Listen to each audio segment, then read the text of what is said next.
dan Facebook ya. Kemudian saya sampai SMA di Bogor, kemudian lari ke Bandung, saya kuliah di Cirebon. Kemudian beberapa tahun kemudian saya ambil S2 di Teknik Manajemen Industri ITB. Tahun 88 ya. Lulus tahun 90, kemudian saya melanjutkan, saya bekerja dulu mengembangkan perguruan tinggi ya. Setelah S2 itu, sebelumnya saya bekerja dulu, bekerja sebagai dosen di Prastia Mulia 5 tahun. Setelah itu baru saya melanjutkan S3, ambil di IPB, Teknologi Industri Pertanian. Nah, sampai waktu itu saya udah berhenti dari Prastia Mulia, membangun di Bogor, ya. Kemudian juga saya dengan status Simatupang, siang malam tunggu panggilan, kemudian ke Wikianggi, ke Ukrida itu ya, sampai sekarang Ukrida masih, Wikianggi masih. Jadi saya uh,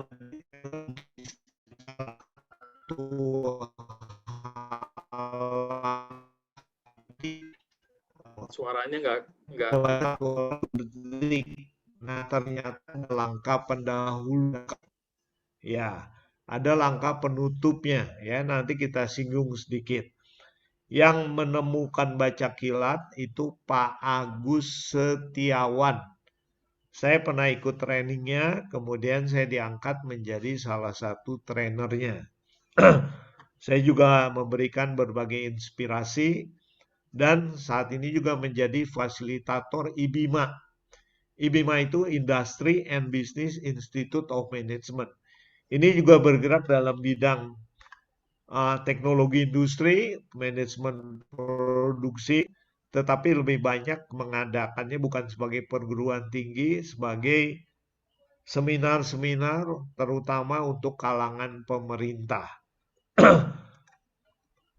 Ini lembaga saya di Bogor waktu wisuda ya. Kemudian di sana ada manajemen S1, akuntansi S1, D3-nya udah nggak ada. Jadi hanya S1 saja. Ini waktu saya melaunch IBIMA ya. Jadi IBIMA ini Industry and Business Institute of Management. Ini tanda tangan saya ya, STY Triguna Bogor, saya mewakili itu. Ini waktu launchingnya. Nah, orang-orangnya adalah itu. Nah, untuk sesi 1 dan 2 mengenai purchasing, saya akan ambil di sini Purchasing and Supply Chain Management. Bukunya ada di perpustakaan Kwikianggi ya, Anda silakan cari. Cukup tebal, tapi kita juga hanya bahas bab 1, bab 2-nya, purchasing secara global ya. Kalau Anda bisa fotokopi bab 1, bab 2, baik ya. Nah, jadi yang pertama saya mau lihat apa sih beda purchasing dan procurement. Menurut Anda mana yang lebih luas? Purchasing atau procurement? Procurement, Pak. Procurement ya. Purchasing itu pembelian kalau diterjemahkan. Procurement pengadaan ya. Jadi pengadaan tuh nggak selalu harus beli, bisa dibuat sendiri ya, dan metodenya banyak ya.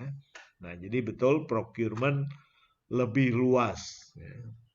Dalam kita mempelajari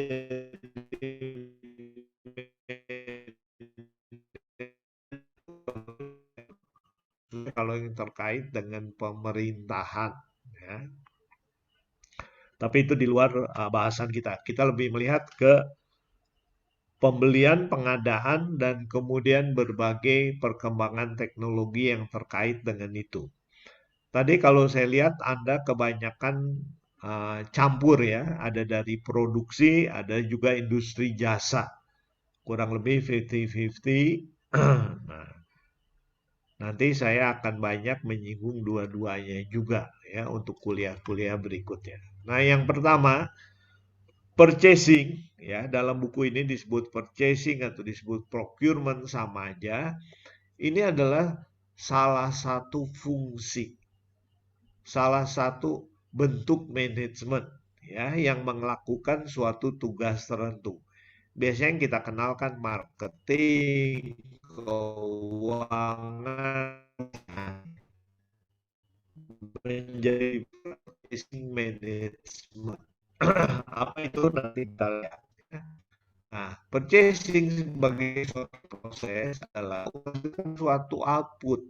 Kenapa? Karena kita butuh input. Input itu biasanya dibeli atau dibuat barang setengah jadinya untuk menghasilkan output. Kemudian sebagai salah satu link dari supply chain, itu dia purchasing itu terkait dengan kita mengadakan membeli bahan baku dari supplier untuk memproduksi, untuk masuk gudang, ataupun untuk dijual lagi.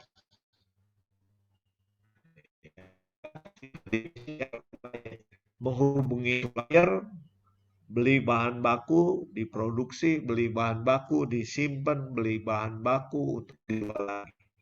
Dan sebagai salah satu relationship, purchasing itu mempunyai relasi ke dalam dan keluar. Ke dalam kemana? Ya ke dalam artinya kalau kita jadi bagian pembelian ada bagian departemen lain yang membutuhkan barang, bahan baku, minyak pelumas dan sebagainya. Nah itu adalah fokusnya ke pembeli internal. Tapi juga kita bisa fokus kepada pembeli. Kalau kami percaya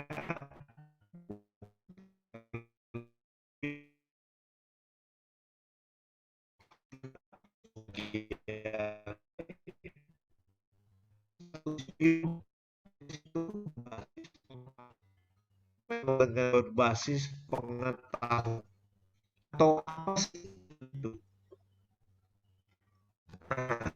Pak, suaranya putus, Pak. Knowledge. Putus-putus.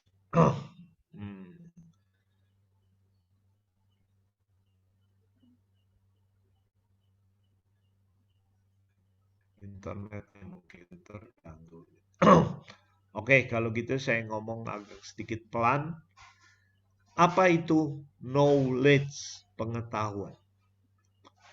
Apa ada kaitannya nggak knowledge itu dengan komputer? Dengan textbook? Ada nggak? Dengan manajemen SDM?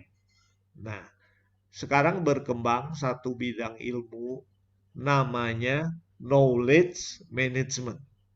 Nah, knowledge management, manajemen pengetahuan, itu ada dua macam pengetahuan. Pertama, pengetahuan yang ada di buku, di textbook, di makalah yang tercetak. Adanya di mana? Ada di perpustakaan, Anda bisa lihat. Bentuknya tangible, berwujud. Ya.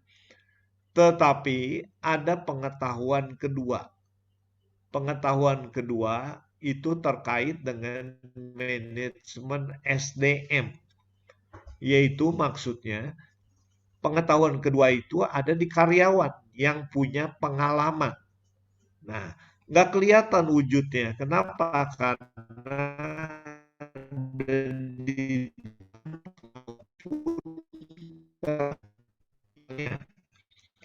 kepala bengkel udah berpengalaman. Ya begitu mau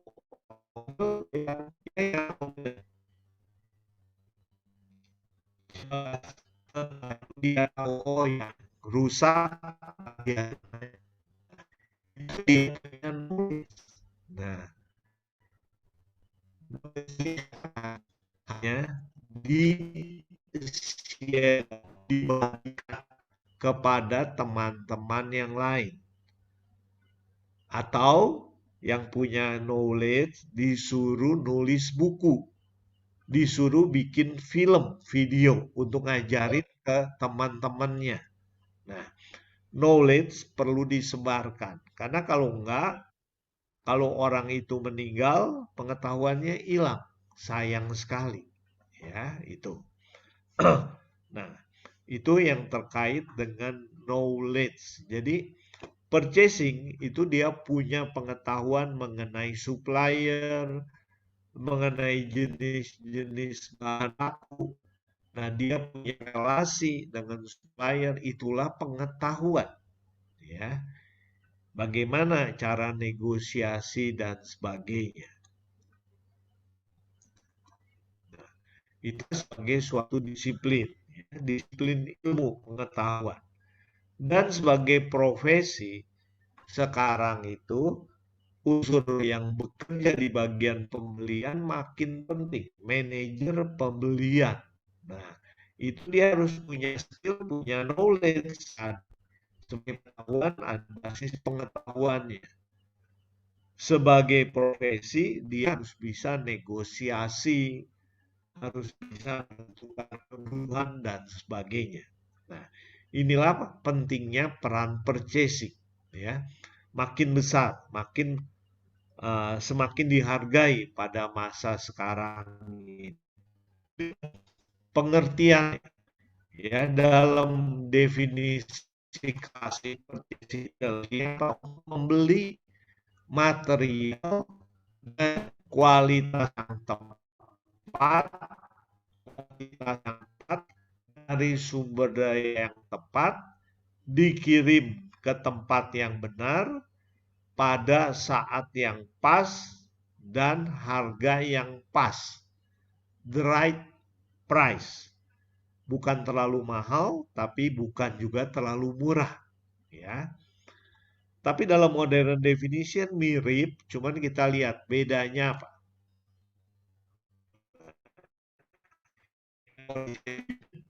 Ya, ada unitnya bukan lagi. Nah, which either as a function or a part of integrated supply chain. Nah, jadi bagian pembelian ini jadi bagian dari supply chain yang terintegrasi. Karena dari supplier ke pabriknya, nah perlu melalui bagian purchasing. Tanggung jawabnya apa? Nah, dia bertanggung jawab for procuring. Procurement mengadakan, ya, or assisting user to procure. Jadi atau dia membantu bagian pembelian, bagian pengadaan dengan cara yang paling efisien, ya. Nah, in the most efficient manner required supplier at the right time, ya. Dia juga kualitas harga dan juga memanage supplier. Nah, thereby contributing by the competitive advantage. Jadi dia juga bagian pembelian ini memberikan kontribusi kepada keunggulan bersaing dari perusahaan itu sendiri. Nah, untuk mencapai perusahaan. Di sini saya mau jelaskan ada istilah competitive advantage. Ya. Nah, apa itu? Jadi pada prinsipnya klasik dan modern juga sama, ya, pengadaan barang untuk memberikan kontribusi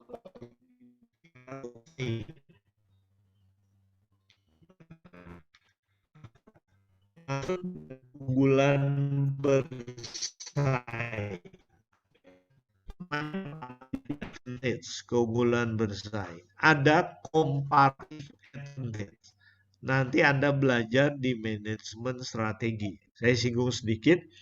Comparative advantage itu perbandingan. Jadi saya punya keunggulan, tapi keunggulan itu sifatnya hanya sementara. Kenapa? Karena pesaing bisa meniru dengan mudah. Misalnya, saya jualan mie baso. Mie baso saya semangkok 10.000. Orang lain 13.000, 15.000. Saya punya comparative advantage. Karena saya lebih murah. Jumlahnya sama banyak misalnya. Ya, enaknya sama. Nah, enaknya itu sebenarnya yang competitive advantage. Keunggulan bersaingnya di rasanya. Kalau di masalah harga, pesaing sebelah juga bisa nurunin harga. Nah, jadi saya cuma punya keunggulan sementara. Kalau komparatif, susah ditiru oleh pesaing. Contohnya, kalau Anda ke Bogor, Anda pernah dengar roti unyil? Ada yang pernah dengar roti unyil? Pernah, Pak. Nah, ya, Pernah, Pak. roti unyil itu roti yang kecil, mereknya sebenarnya Venus. Tapi rotinya itu enak, ya, variasinya banyak. Tidak pakai macam-macam obat dan sebagainya. Nah, kenapa susah ditiru? Karena bikin roti kan sebenarnya nggak susah. Orang bisa jualan roti di mana aja. Tetapi kenapa yang unyil itu sampai sekarang ada pesaing di Bogor? Karena rasanya lembut. Variasinya banyak mungkin bisa ditiru. Tapi rasa yang berbeda. Ya, itulah yang membuat orang makan satu suap lep habis ditelan. Ambil lagi.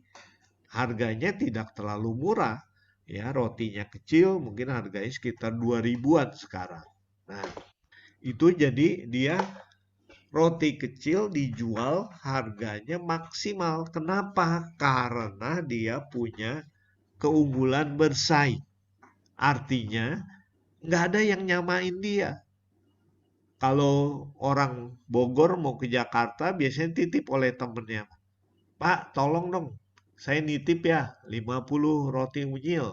Nah, saya biasanya pesan malamnya atau sorenya. Pagi diambil di tokonya. Udah buka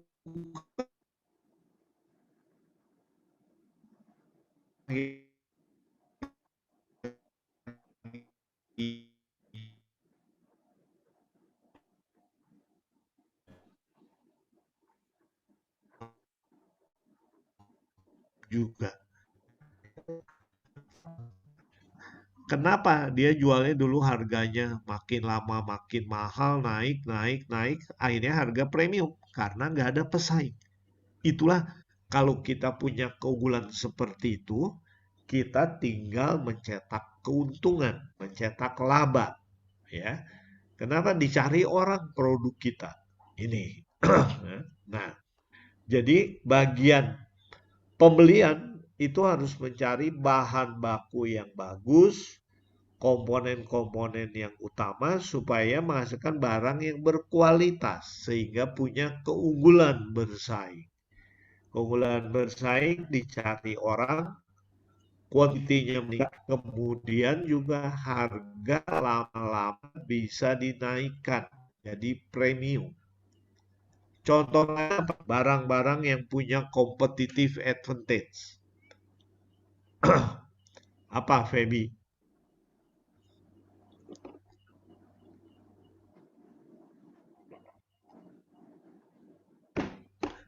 Contoh lain. Contoh lain adalah barang-barang yang bermerek. Nah, barang yang bermerek itu yang mahal mereknya, ya. Nah, kenapa? Karena dia punya standar kualitas tertentu. Orang begitu pakai merek itu, wah udah ketahuan, oh ini barang mahal, oh ini barang berkualitas. Nah, seperti itulah membuat competitive advantage. Tentu saja untuk membuat sekarang mereknya terkenal itu butuh jatuh bangun, ya.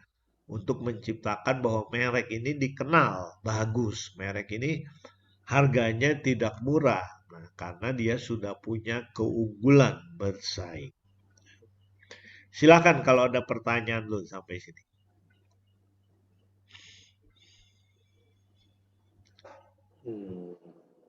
Silakan, Felicia, ada pertanyaan?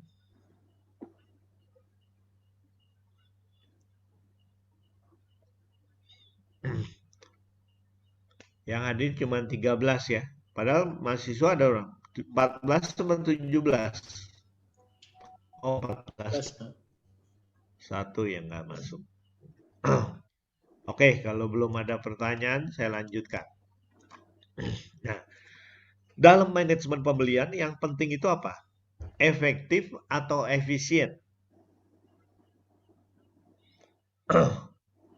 Apa menurut Anda yang paling penting? Kalau saya kerja di bagian pembelian, itu efektif atau efisien?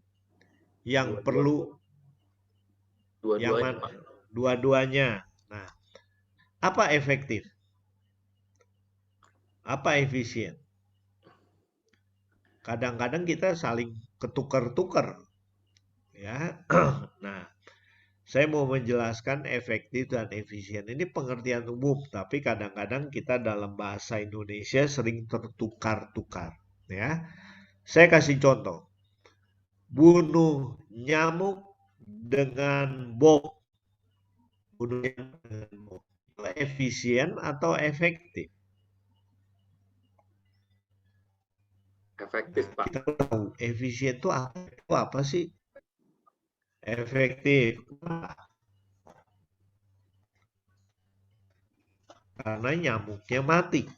Ya, saya mau bunuh nyamuk. Tujuannya saya mau bunuh nyamuk. Nah, tercapai tidak sasaran itu? Kalau sasarannya tercapai, itu efektif. Jadi efektif itu kalau ini panahnya kena kepada sasaran, titik tengahnya itu namanya efektif.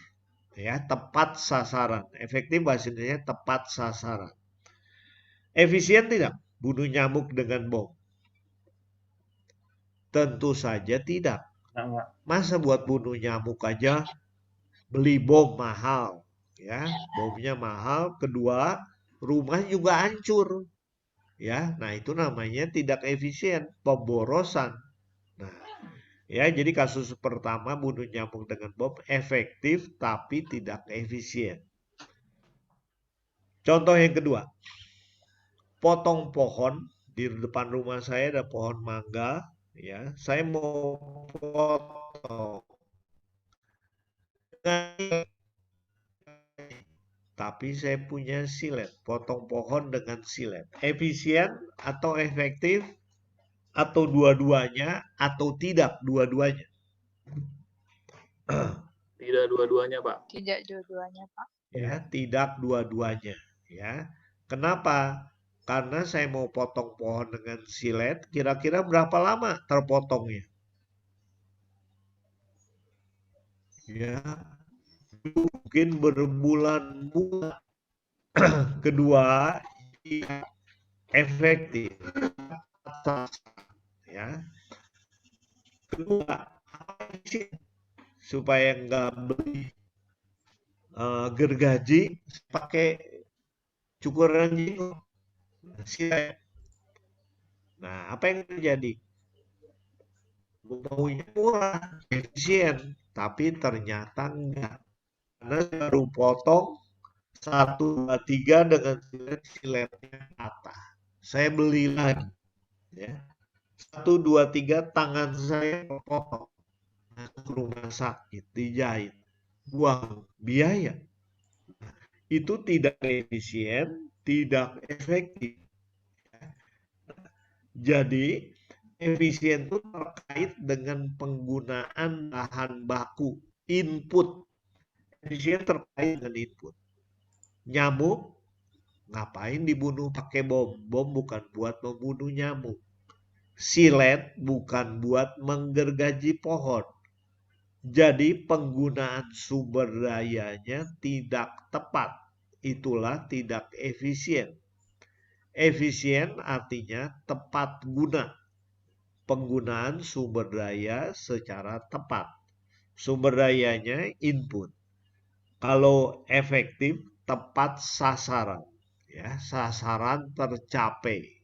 Nah, kita sekarang banyak mengatakan efisien itu kalau ya, hemat waktu, hemat energi.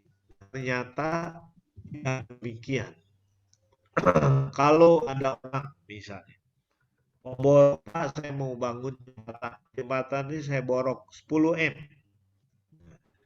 Tapi kemudian ditanya, bisa Anda bekerja lebih efisien? Oh bisa Pak. Jembatan ini bisa saya bangun dengan biaya 9 M. Caranya gimana? Gampang Pak. Saya pakai besinya yang lebih tipis, yang lebih kecil diameternya. Nanti jembatannya saya aspal lebih tipis. Nah, jadi bisa menghemat biaya. Betul atau salah hal seperti itu? Fahmi, betul salah?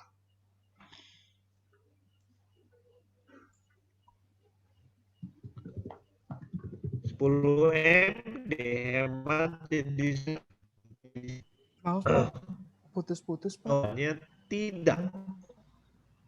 Kenapa? Masih putus-putus. Oke, coba saya nggak pakai ya. Jadi kalau tadi dibilang biayanya 10 M, kemudian dia mengatakan bisa jadi 9 M dengan cara membuat speknya berubah, itu namanya bukan efisiensi. Itu namanya produk yang lain. Produknya diganti dengan kualitas lebih rendah. Nah, itu bukan efisien ya, tapi itu penipuan karena spek jembatannya diubah. Nah, jadi yang baik itu efisien itu bagaimana kalau membuat pengalokasian biaya, pengalokasian alat berat dengan tepat waktu. Ya, supaya jangan nyewa alat beratnya seminggu sebelumnya udah disewa padahal nggak dipakai. Nah, itu pemborosan. Nah, harusnya dengan cara begitu efisiensinya, ya, bukan dengan mengubah produk. Berikutnya itu mengenai efektif dan efisien, ya. Ini terkait juga dengan produktivitas. Efektif ini sebenarnya terkait dengan efisien, ya. Efisien bahan bakunya, efektif outputnya. Ini dua-duanya memberikan ukuran yang baru, produktivitas. Nah, produktivitas itu apa? Produktivitas itu output per input. Ya, saya akan jelaskan di sini.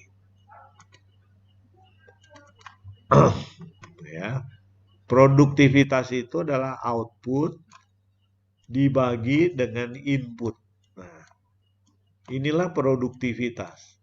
Jadi kalau saya punya 10 orang karyawan input, ya bisa menghasilkan 100 unit. Maka produktivitasnya adalah 100 unit.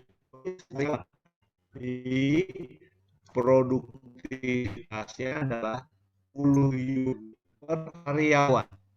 Nah, satuan dari produktivitas itu bisa apa saja. Bisa unit per karyawan, bisa unit per hari, bisa tanpa satuan. Misalnya, inputnya saya memberikan gaji kepada karyawan saya sehari 1 juta. Tapi mereka bisa menghasilkan keuntungan tiap hari 2 juta. Maka produktivitasnya 2/1. 200% artinya 2 kali lipat. Karena saya keluar 1 menghasilkan 2. Nah, itulah produktivitas. Jadi, supaya produktivitas naik, apa yang harus ditingkatkan? Output harus diapain outputnya? Output jelas harus ditingkatkan. Ya. Tapi ada yang kedua, input harus diperkecil. Karena dengan dibagi yang kecil, hasilnya akan jadi lebih besar. Coba kalau 100 unit bisa dengan 5 karyawan. Nah, produktivitasnya 100 bagi 5, jadi 20 unit per karyawan. Lebih produktif. Nah, itulah output per input. Pertanyaannya, mana yang lebih dulu? Output dulu dinaikkan atau input dulu ditekan? Menurut Anda mana yang lebih dulu? Untuk meningkatkan produktivitas, bisa output ditingkatkan atau input di mana yang lebih baik? Amasa, ada masukan? Output dulu atau input dulu?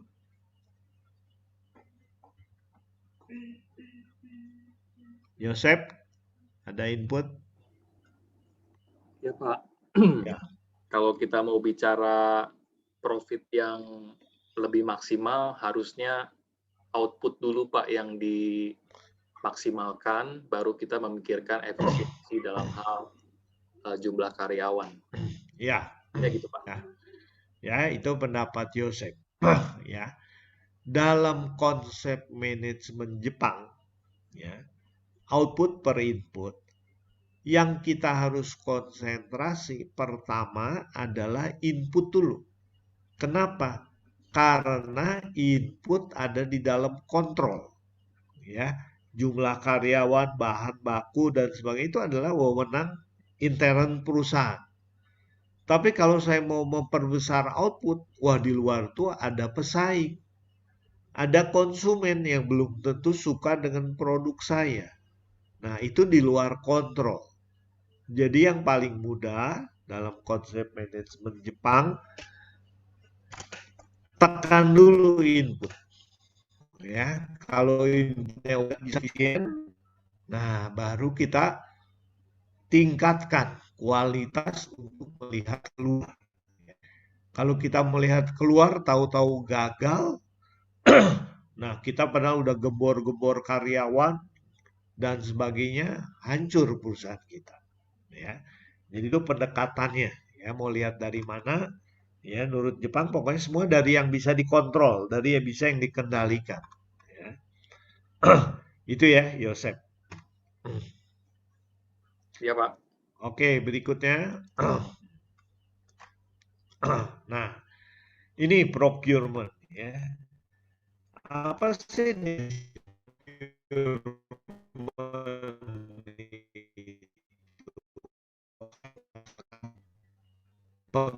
pekerjaan dari pembeli buat dari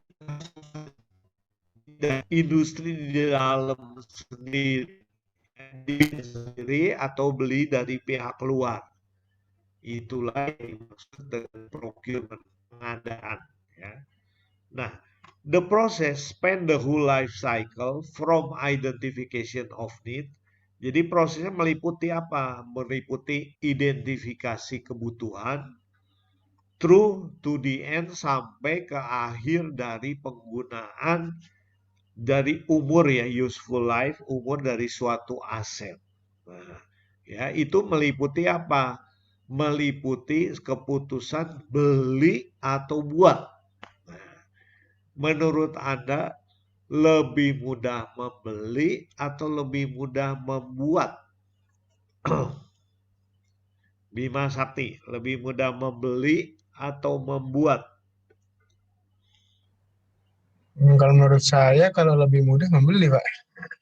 Lebih mudah membeli ya, betul mudahnya. Tapi kalau lebih murah, Nah, kalau lebih murah, lebih efisiennya sih membuat, Pak.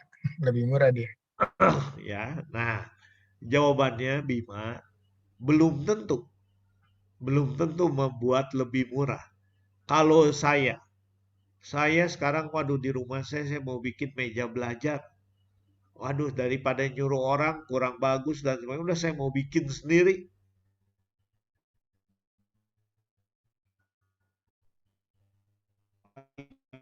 Saya nggak punya alat-alatnya. Jadi murah atau jadi mahal? Jadi mahal. Ya. Nah, jadi membeli atau menjual itu suatu proses yang dilema, ya, yang harus dihitung kasus per kasus, bisa berbeda-beda, ya. Pada umumnya memang membeli lebih murah, membuat lebih mahal. Kalau saya beli baju jadi, bahan yang sama lebih murah karena pabrik membuat massal. Tapi kalau saya pergi ke tukang jahit, apalagi ke tailor, ke butik, jauh lebih mahal. Nah, itu umumnya. Tapi dalam hal itu kita perlu hitung ya, kasus per kasus. Jadi bagian procurement itu salah satu kewajibannya adalah ini, membuat make or buy decision ya. Jadi dia harus membuat keputusan mau beli atau mau buat sendiri. Nah, itulah yang harus dipilih oleh bagian procurement ya. Berikutnya. Nah, purchasing dan perubahan. Menurut Anda, apa di dunia ini yang selalu tetap? Apa itu?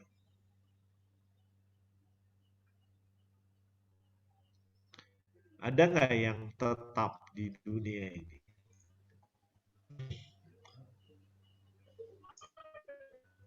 Ya. Tidak ada, Pak. Apa Yang di ada dunia adalah ini selalu perubahan, Pak.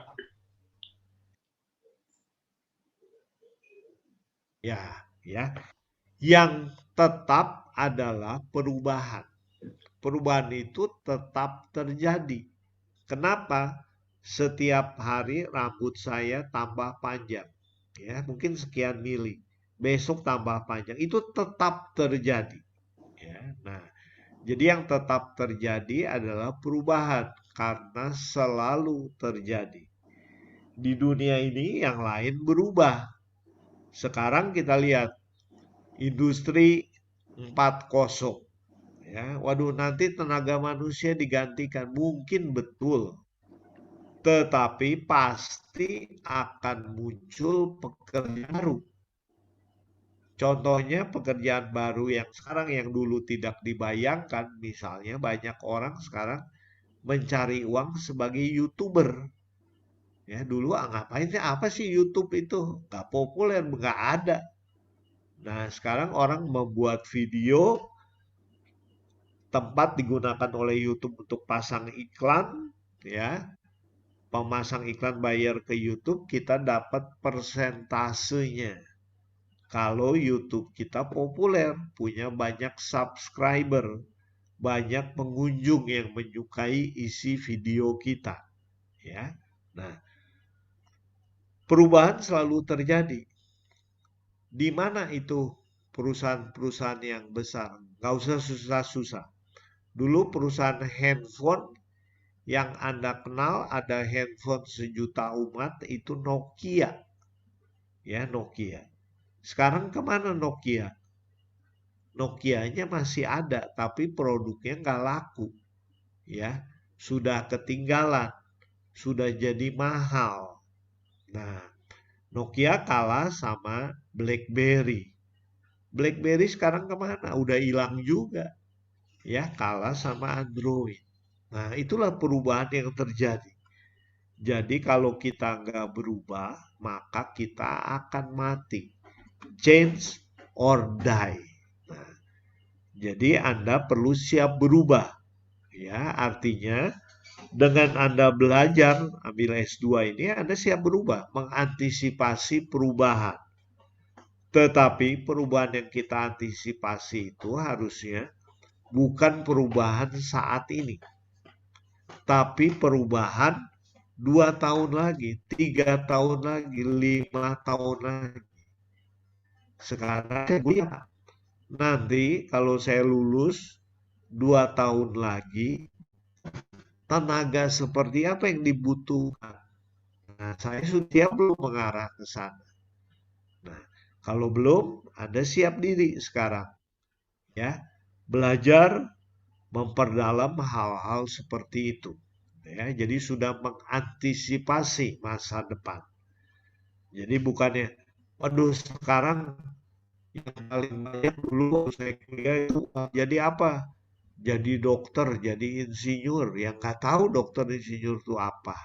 Ya, tapi kemudian begitu saya udah lulus 20 tahun, mungkin pekerjaan yang ternyata dibayar mahal apa? Sarjana hukum. Di Indonesia banyak koruptor yang perlu dibela, ya, pengacara. Nah, padahal zaman saya dulu adalah anak-anak dari IPS yang kemampuannya kurang, yang kemampuannya baik masuk jadi sarjana ekonomi. Nah, tapi sekarang mereka menjadi sangat kaya karena membela koruptor-koruptor banyak uangnya, ya. Nah, hal seperti itu tuh perubahan. Jadi yang menjadi pengacara itu menjadi luar biasa sekarang, ya. Anda perlu mempersiapkan diri seperti itu, mengantisipasi perubahan zaman.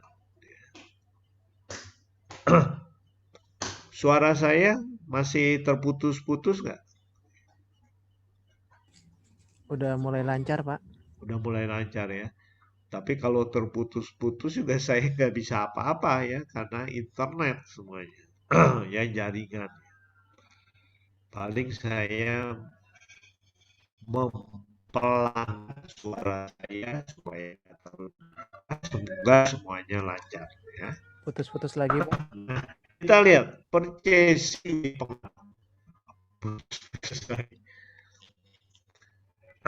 ya. Purchasing itu mau nggak mau juga mengalami perubahan. Nah, teknologi, situasi politik berubah, situasi kesehatan dengan adanya pandemi berubah, ya. Dunia kerja berubah. Nah, semuanya berubah. Nah, kita lihat apa saja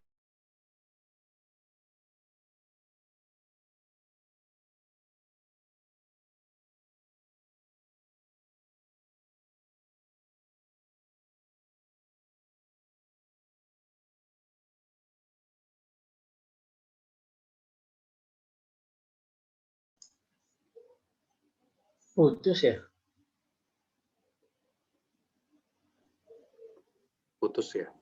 Bapaknya di mute. Oh iya, tadi ke mute jadinya. Ini gara-gara ini baru ya. Oke, jadi globalisasi itu apa? Globalisasi itu mengatakan tidak ada batas antar negara. Karena internet membuat tidak ada batas antar negara. Dulu waktu zaman Pak Harto, kalau di majalah Time ada yang menyinggung keluarga Pak Harto, maka Times diblokir. Tidak boleh masuk Indonesia. Sekarang apa yang bisa diblokir? Time-nya diblokir, Tempo diblokir, internet nggak bisa diblokir. Ya, orang bisa komunikasi dengan siapa saja lewat mana saja. Nah, itulah globalisasi. Produk dari negara A ke negara B ada sekarang free trade area.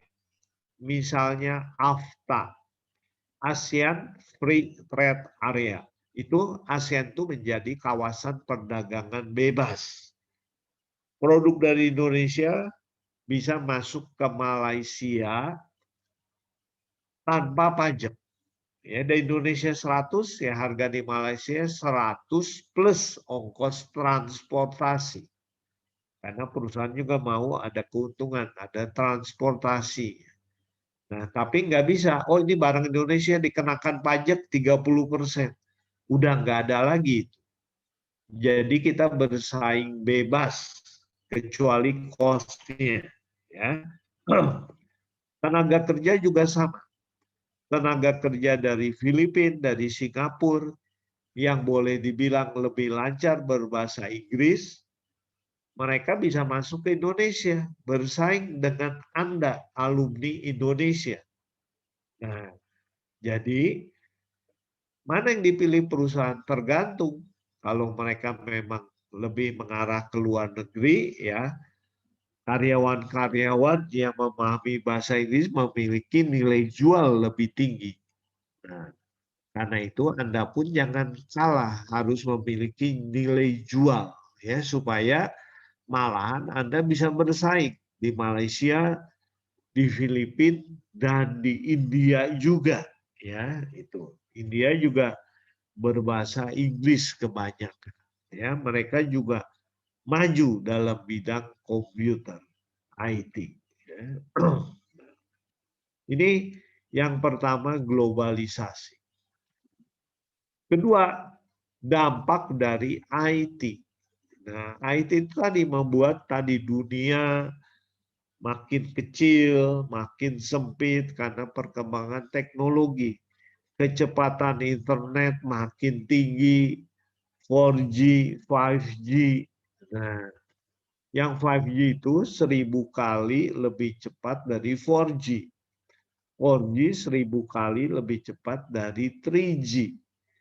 Nah, kita di Indonesia kan belum semua juga 4G. Masih ada yang banyak 3G. Nah, jadi kita ketinggalan 1.000.000 kali dengan teknologi dari Huawei, ya, dari Cina. Nah, untuk apa sih teknologi yang begitu cepat? Itu ternyata pengaruh kecepatan itu berpengaruh saat kita menggunakan Zoom ini. Coba kalau kita nyanyi bersama-sama di Zoom, apa yang terjadi? Suaranya jadi kacau balau. Kenapa? Karena mungkin di tempat masing-masing nyanyinya mulai samaan. Tetapi tibanya di telinga saya atau di telinga Muhammad Umar beda-beda. Karena saya ada di Bogor, suara saya dari Bogor. Sampai Muhammad Umar ada di Jakarta, 60 kilo. Nah, berapa detik? Nah, kemudian masa di sebelah rumah Muhammad Umar cepat ya, karena kecepatan suara itu jauh lebih pelan daripada kecepatan cahaya. Kecepatan cahaya 300.000 kilometer per detik, kecepatan suara hanya 300 meter per detik. Ya, jadi jauh bedanya. Nah, jadi bayangkan salah satu kegunaan 5G itu adalah dokter kalau mau mengoperasi jarak jauh. Dokter mengoperasi lewat internet di layar komputernya, ya. Sekarang dengan mengadakan visualisasi, tiba-tiba dokter itu mengatakan, ya jahit. Nah, tapi jahit itu suaranya mulai sampai ke tempat operasi bisa 2-3 detik. Nah, lama di sana baru didengar, padahal pasiennya pendarahan. Nah, 2-3 detik itu lama. Tapi kalau dengan 5G, ya jahit. Nah, sepersekian detik di sana udah kedengeran oleh dokter yang operasi. Sehingga bisa menjadi lebih cepat. Ya. Itulah dampak dari information technology. Ya. Ini. Jadi kualitas manajemen data. Nah, yang bukan terkait dengan pembelian nih, ada link strategik dengan supplier. Informasi lebih mudah, lebih cepat, dan dunia paperless. Ya, lingkungannya udah nggak perlu. Pokoknya buktinya bawa ke sini ya nggak perlu. Sekarang gambarnya, filenya yang dikirim bisa jadi lebih cepat. Ya, ketiga, chasing production and management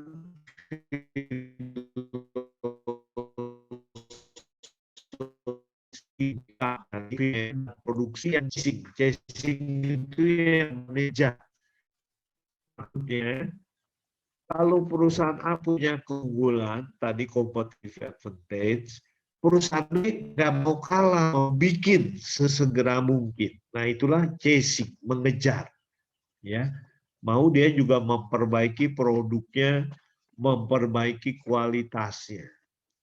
Dan kemudian nah, jadi kalau dibuat sendiri, kita bisa outsourcing, beli dari pihak ketiga. Asal dia sanggup membuat produk yang kualitasnya sama. Ya. Dan supply chain management. Ini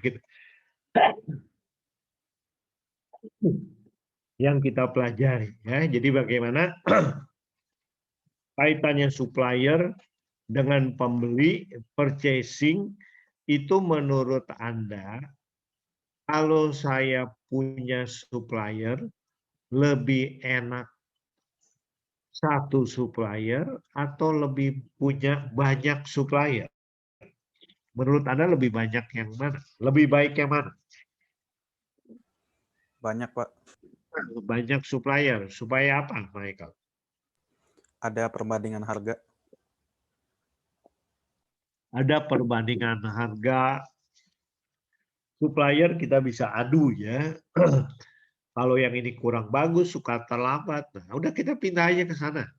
Ya. Mungkin harga sama, tapi lebih tepat tuh.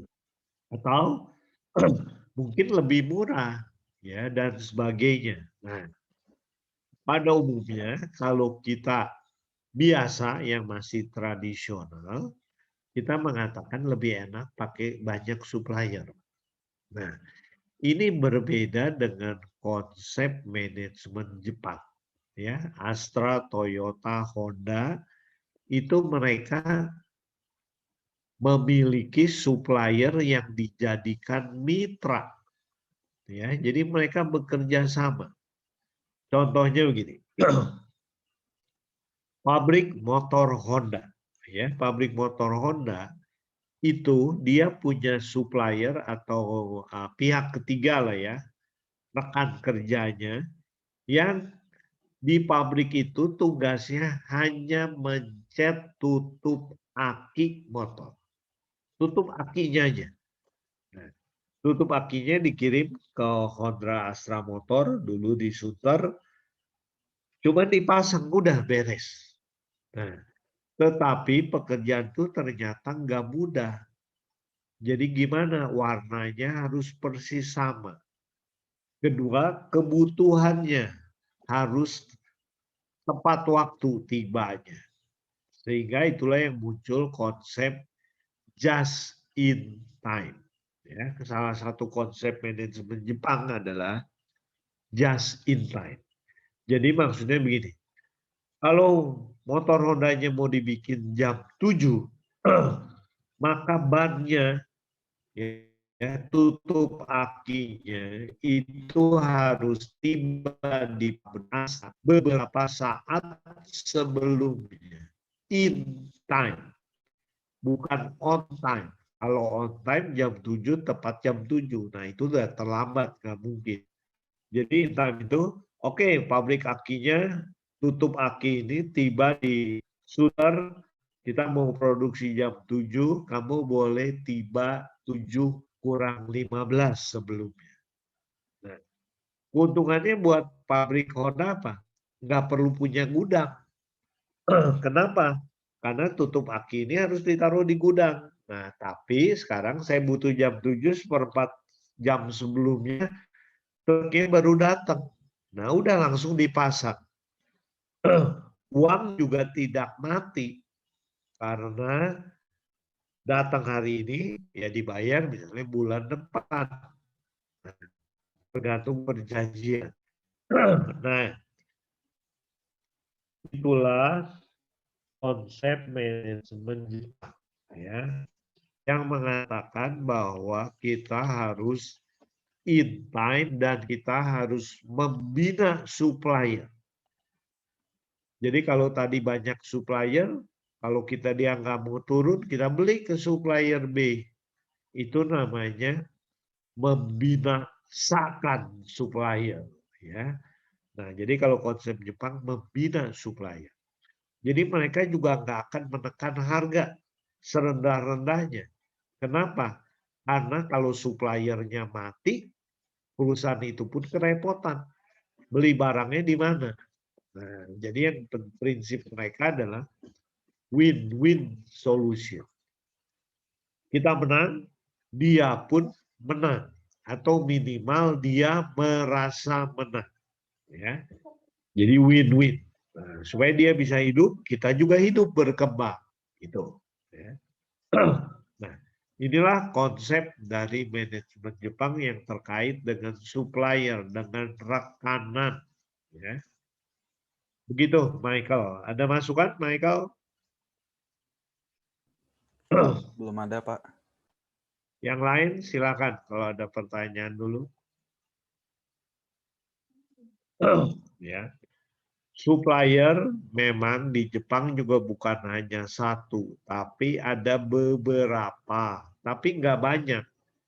Ada 3, ada 4, ada 5, tergantung kebutuhan. Dan itu dibina terus. Misalnya begini, ya, pabrik tutup aki motor Honda yang ada di Sentul itu dulu pernah kebakaran. Nah, waktu kebakaran mereka tetap dibina oleh Astra, malahan dikasih pinjem modal, ya, supaya mereka bangun lagi.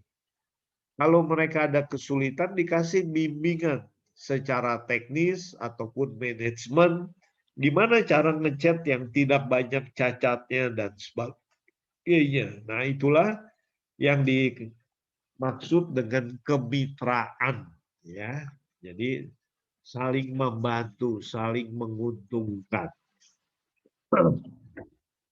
Berikutnya kita lihat lagi.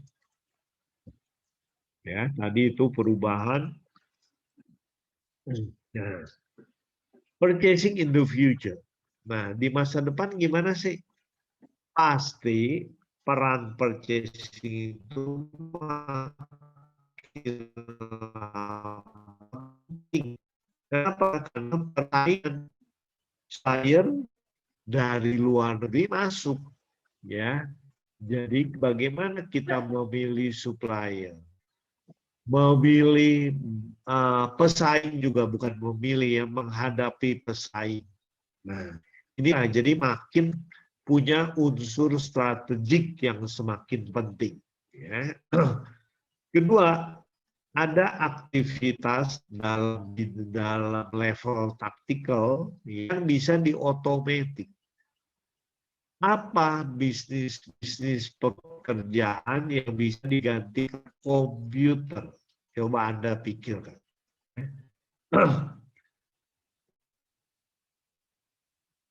Saya sekitar 20 tahun lalu, ya, pernah ketemu dengan orang begini.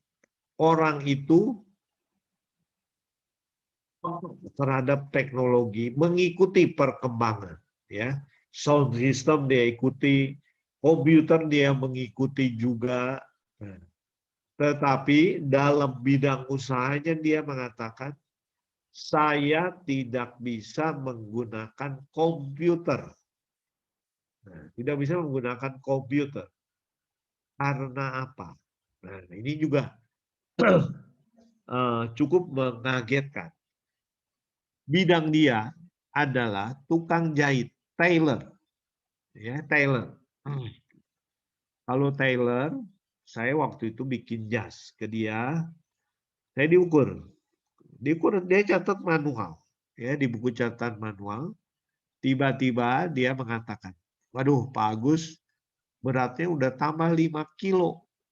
Nah, kok saya kaget, tahu dari mana Pak? Oh, ini kan saya punya catatan, punya buku catatan yang lama.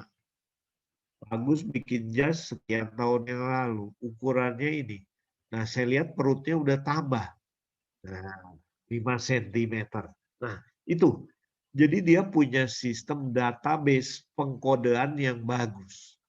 Jadi kalau namanya siapa, bikin tahun berapa, dia tinggal lihat bukunya. Bukunya ada. Nah, kata saya, kenapa Bapak tidak menggunakan komputer? Nah, kalau komputer bisa lebih cepat, Pak. Langsung tak cari, keluar. Betul, kata dia. Dengan komputer akan lebih cepat. Tetapi di pekerjaan saya sebagai tailor, sebagai tukang jahit, ada hal yang tidak mampu dilakukan komputer. Apa itu? Coba Anda pikirkan. Jacqueline apa? Yang komputer sulit lah atau tidak mampu gitu. Mungkin buat sekarang sih bisa juga komputer udah bisa, tapi masih sulit. Apa misalnya Jacqueline? Apa ya Pak?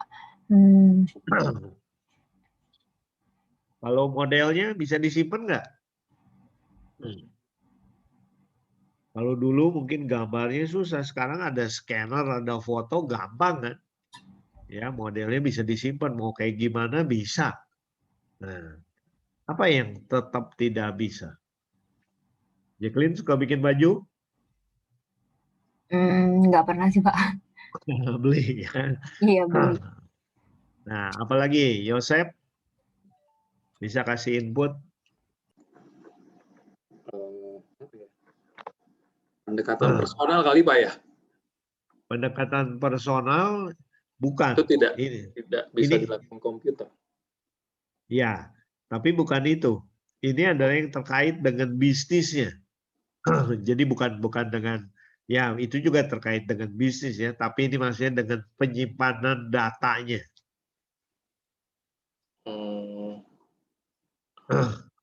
Jawaban dia gampang.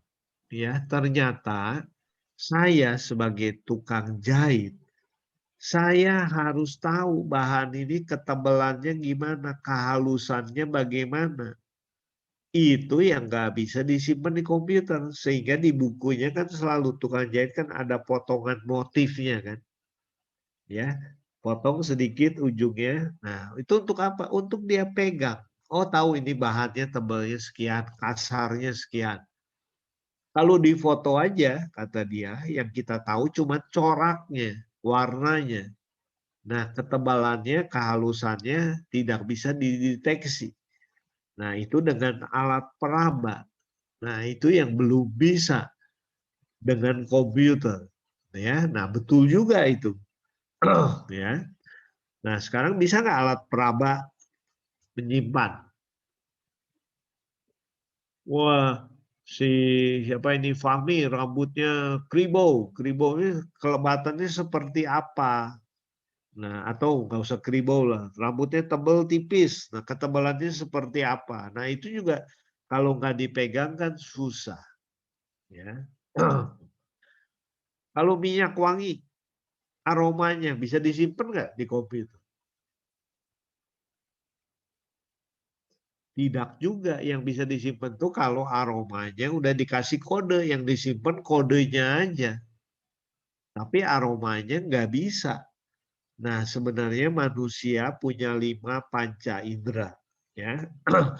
Panca indera yang pertama apa? Penglihatan. Ya, auditor, penglihatan mata kita. Ya, visual. Ya. Kedua, pendengaran, auditori. Nah, ketiga, kinestetik, yaitu perabaan, ya, pergerakan tangan, gitu. Keempat, penciuman. Kelima, pengecapan. Nah, penciuman dan pengecapan ini yang orang yang menguasai itu lebih sedikit. Ingat dulu ada iklan di TVRI masih ya mengenai rokok apa tuh? Orang yang kerjanya menjadi pencium tembakau. Ya, menjadi pencium tembakau itu dibayar mahal. Kenapa? Karena untuk nyium tembakau ya harus manual.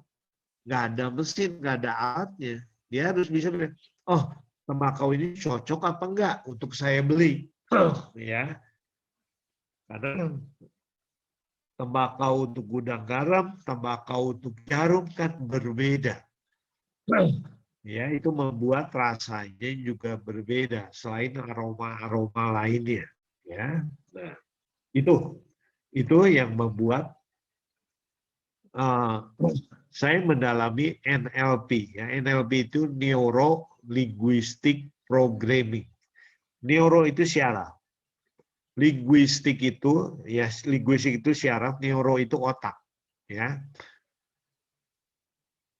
Bagaimana kita mengendalikan pikiran kita untuk mendapatkan hasil yang lebih baik. Neuro Linguistic Programming. Bagaimana saya memprogram. Contohnya yang paling gampang begini.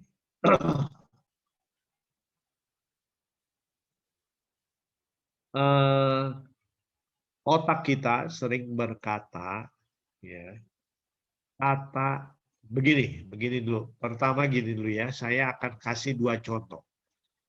Pertama, saya akan menyebutkan kata.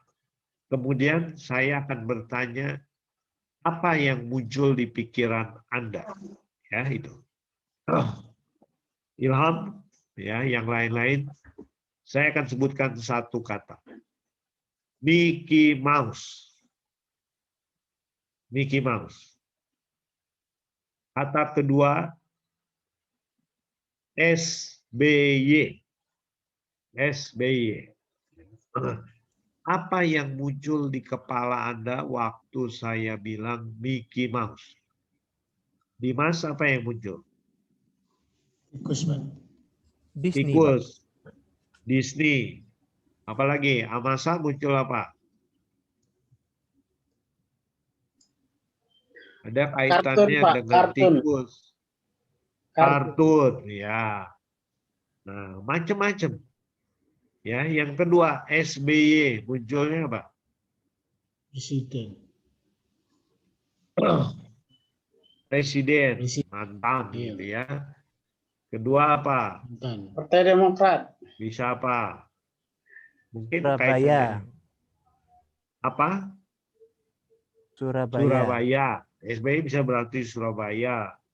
Nah, bisa juga orang mengkaitkan, oh Partai Demokrat, ya, yang didirikan oleh SBY. Nah, macam-macam. Pertanyaan saya, waktu saya sebut Mickey Mouse, ada nggak yang di kepalanya munculnya MICKEYMOUSE tulisan? Ada nggak yang muncul tulisan? Jacqueline, muncul tulisan nggak di kepala? Muncul, Pak. Muncul. Otomatis, Pak. Hah? Otomatis. Otomatis. Tadi atau baru sekarang? Waktu Bapak bilang Mickey Mouse, kita langsung terlihat di pikiran kita Mickey Mouse. Ya. Sebenarnya itu terlihat, tapi kita kan nggak sadari kan. Yang kita sadari, oh tikus, lucu, kartun. Kita kan lebih menyebut seperti itu kan. Tadi nggak ada yang sebut Mickey Mouse, MICKEY, enggak. Begitu SBY bisa juga berarti Surabaya. Nah, itu muncul tulisan. Nah, sebenarnya otak kita itu lebih bekerja dengan tulisan atau gambar. Mana menurut Anda? Michael, tulisan apa gambar? Otak kita. Gambar, Pak. Gambar. Gambar. Ya, otak kita itu bekerja dengan gambar. Jadi, kalau Anda belajar, Anda juga perlu ingat-ingat gambarnya. Atau kalau lihat di buku catatan, lihat, oh waktu saya belajar mengenai ini tuh ada di sebelah kiri, di sebelah kanan. Saya stabilo pakai warna apa ya? Nah, dengan begitu Anda akan jadi lebih ingat. Ya. Jadi semua yang kita baca, kalau cuma ngapalinnya, Disney membuat suatu tikus film kartun yang namanya MICKEYMOUSE. Benar juga kita lupa. Tapi begitu dikasih lihat, ini loh gambarnya tikusnya hitam lucu. Ya. Nah, itu masuk ke dalam pikiran kita. Jadi kalau ada guru TK, guru anak SD, mau menjelaskan tentang binatang zebra. Anak-anak, ibu mau menjelaskan binatang zebra. Zebra itu binatang dari Afrika. Ada anak yang pernah bilang, wah gajah dari Afrika. Nah di kepala dia muncul, oh zebra itu seperti gajah ya. Nah, kemudian zebra itu warnanya hitam putih. Nah, ada yang anak kecil yang lihat bapaknya main kartun main catur hitam putih. Oh, jadi dia bayangkan binatang yang kotak-kotak hitam putih. Nah, Jadi bayangannya tiap orang berbeda. Ada yang seperti gajah, hitam putihnya belang-belang atau kotak-kotak. Nah, atau ibu gurunya bilang, oh zebra itu sebesar kuda. Nah, baru tadi binatangnya kayak gajah dikecilin jadi kuda. Ibu guru itu capek menjelaskan. Sebenarnya gampang kalau dia bawa gambar aja. Ini loh anak-anak zebra. Kayak begini, hitam putih, kayak kuda dari Afrika. Udah lebih jelas. Nah, jadi kita juga belajar lebih gampang dengan visual. Tapi jangan lupakan mata. Jangan lupakan perabaan. Jangan lupakan penciuman dan pengecapan. Ya, itulah yang masuk memori kita. Jadi mungkin pada saat Anda lapar, lagi jalan-jalan di Malioboro, ada tukang sate ayam, kipas-kipas, asapnya kemana-mana. Waduh, Anda merasakan asap sate itu enak sekali karena Anda lagi lapar. Jadi Anda makan di situ dan makannya juga lahap sekali. Nah, karena kita dipengaruhi ya oleh penciuman, oleh rasa gitu ya. Mungkin kepulan asapnya juga. Nah, inilah yang kedua ya, tadi baru kata kita bekerja dengan gambar. Yang kedua, saya akan mengatakan 2 kata atau 3 kata ya. Tapi Anda tidak boleh membayangkan yang saya katakan. Jelas? Tidak boleh. Ya. Verbi jelas tidak boleh membayangkan. Ya. Yang pertama, Superman. Terbang di atas Monas. Ingat, Anda nggak boleh membayangkan. Apa yang terjadi? Waktu saya bilang Superman, muncul nggak bayangan Superman? Muncul, Pak. Muncul, ya. Tadi Monas muncul nggak? Muncul, Pak. Muncul. Nah, baru tidak boleh membayangkan, baru Anda coba hapus, ya. Nah, nggak bisa. Jadi sebenarnya dalam prinsip otak, otak kita tidak mengenal kata tidak. Tidak mengenal kata jangan. Nah, contohnya tadi, tidak boleh membayangkan. Superman, tunggu Monas, muncul. Baru mau dihapus. Nah, itulah prinsip kerja otak kita. Jadi misalnya begini. Kalau Anda ujian, ya, offline.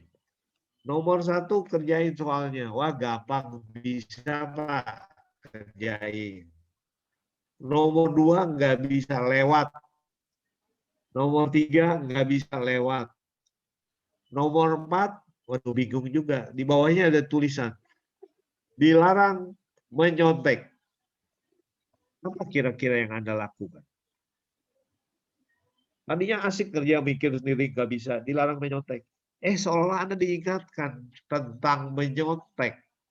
Jadi mulai Anda lihat kiri, kanan, kiri, kanan. Nah, jadi padahal tuh dilarang menyontek, nggak boleh. Tapi itu malahan menimbulkan ide untuk menyontek. Nah, itulah prinsip kerja otak kita.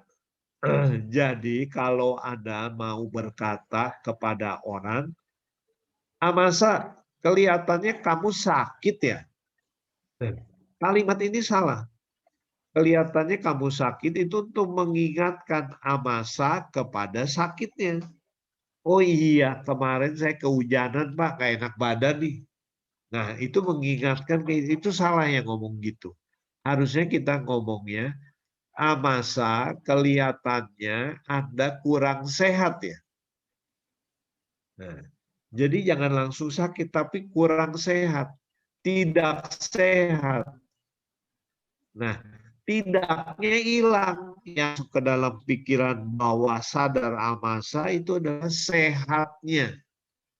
Nah, itu lebih baik daripada misalnya ada yang belum bikin PR misalnya di sini. Masa kamu lupa? Saya marah-marah. Ini nggak boleh lupa kan? Nah, saya lebih bagus kalau bilang, Jacqueline, masa kamu tidak ingat?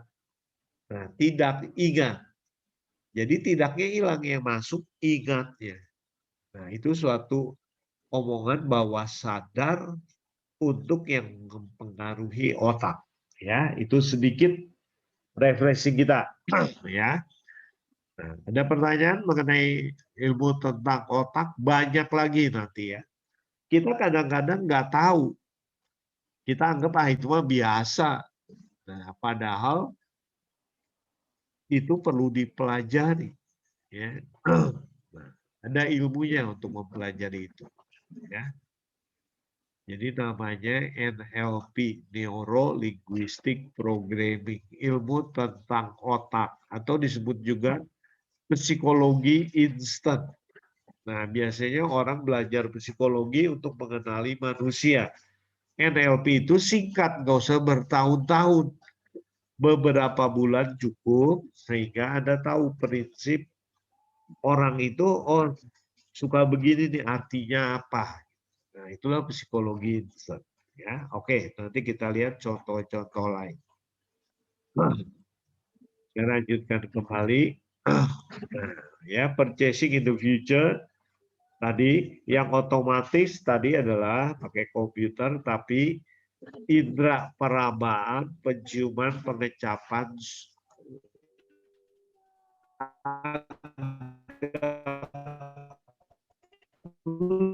otomatis. Dalam proses ada master contract, kita membeli barang tidak perlu satu unit dengan satu jenis dengan jenis yang lain, enggak. Jadi biasanya supaya lebih murah di mana kita semuanya aja untuk jenis barang, ya. Jadi bukan sebelah satu item, bukan, tapi semuanya. Itulah yang membuat hubungannya relasinya jangka panjang, harga juga untuk membeli menjadi lebih murah. Buat penjual ada kepastian barang saya dibutuhkan. Gitu. Dan masalah electronic purchasing. Ya. Dengan adanya pandemi, ya, istilah elektronik ini menjadi umum. Ya. Orang biasanya mau beli datang ke mall, nah sekarang nggak perlu, ya, secara online. Nah, terus terang masalah Zoom, Google Meet ini juga menjadi sangat populer dalam waktu 2 tahun.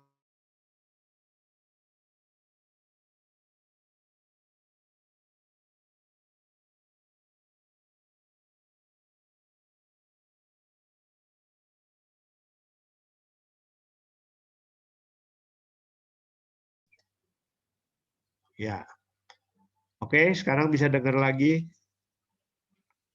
Bisa, Pak. Ya, Ya, tadi Pak. koneksi terputus sebentar ya.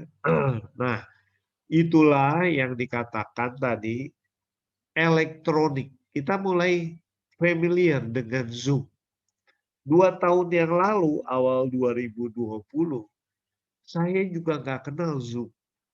Kenapa? Karena pihak pemerintah, Depdikbud, LLDikti, ya itu tidak mengizinkan perguruan tinggi untuk membuka kelas jauh, untuk melakukan pengajaran secara online. Yang boleh hanya UT,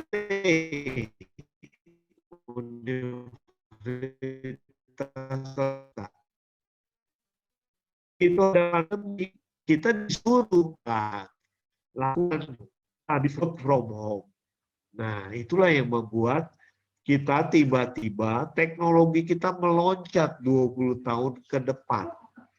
Ya, orang-orang bilang dulu mereka tidak tahu Zoom segala macam, tapi dengan adanya pandemi kita dipercepat untuk memahami itu. Ya. Kira-kira nanti 3 tahun lagi, 4 tahun lagi, Indonesia udah normal, dunia sudah normal, masih ada nggak belajar pakai Zoom? Kira-kira seperti itu. Yosef, masih ada nggak menurut kamu? Atau nanti udah kembali normal, offline aja semua? Kayaknya sih Gimana? berlanjut, Pak. Rasanya berlanjut. Ya. Nah, memang dalam satu webinar, mungkin setengah tahun lalu, itu diundang profesor